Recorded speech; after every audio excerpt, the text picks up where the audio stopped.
தானத்தில் சிறந்தவன் கர்ணன். பாண்டவர்களுக்கு ரொம்ப நாட்களாகவே நம்முடைய அண்ணன் தர்மரும் தானம் செய்வதில் சிறந்தவர்.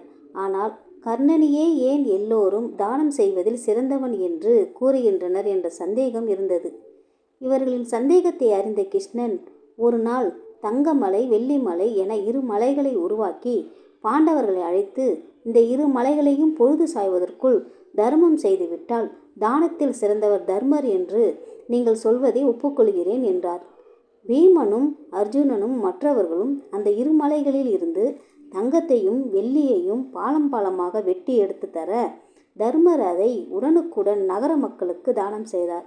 தானம் செய்ய செய்ய அவ்விரு மலைகளும் வளர்ந்து கொண்டே இருந்தன. தங்கமும் வெள்ளியும் குறையவே இல்லை. மாலை பொழுது வந்ததும், எங்களால் முடியாது கண்ணா என்று தன் தோல்வியை ஒப்புக்கொண்டார் தர்மர். உடனே கிருஷ்ணன் கர்ணனை வரவழைத்து, கர்ணா, இதோ பார், இந்த இரண்டு மலைகளில் ஒரு மலை தங்கமலை, மற்றொன்று வெள்ளிமலை. இதை நீ பொழுது சாய்வதற்குள் தானம் செய்ய வேண்டும். பொழுது சாய இன்னும் ஒரு நாழிகை பொழுதே உள்ளது. உன்னால் முடியுமா என்று கேட்டார். உடனே கர்ணன், இதில் யோசிக்க என்ன இருக்கிறது, இப்போதே செய்து காட்டுகிறேன் என்று கூறி அங்கிருந்த இருவரை அழைத்து, நீங்கள் இருவரும் ஆளுக்கொரு மலையாக இவற்றை எடுத்துக்கொள்ளுங்கள் என்று கூறி தனது தர்மத்தை முடித்துவிட்டு கிளம்பினான். பாண்டவர்கள் அசந்து போயினர். அவர்களை ஒரு அர்த்த பார்வையுடன் பார்த்து சிரித்தார்.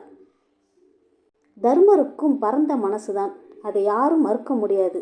ஆனால் அவரை காட்டிலும் தான தர்மம் செய்வதில் பரந்த மனசு உடையவன் கர்ணனே என்பதால் தானத்தில் சிறந்தவர் கர்ணனே என்று பாண்டவர்களுக்கு உணர்த்தினார் கிருஷ்ணன்.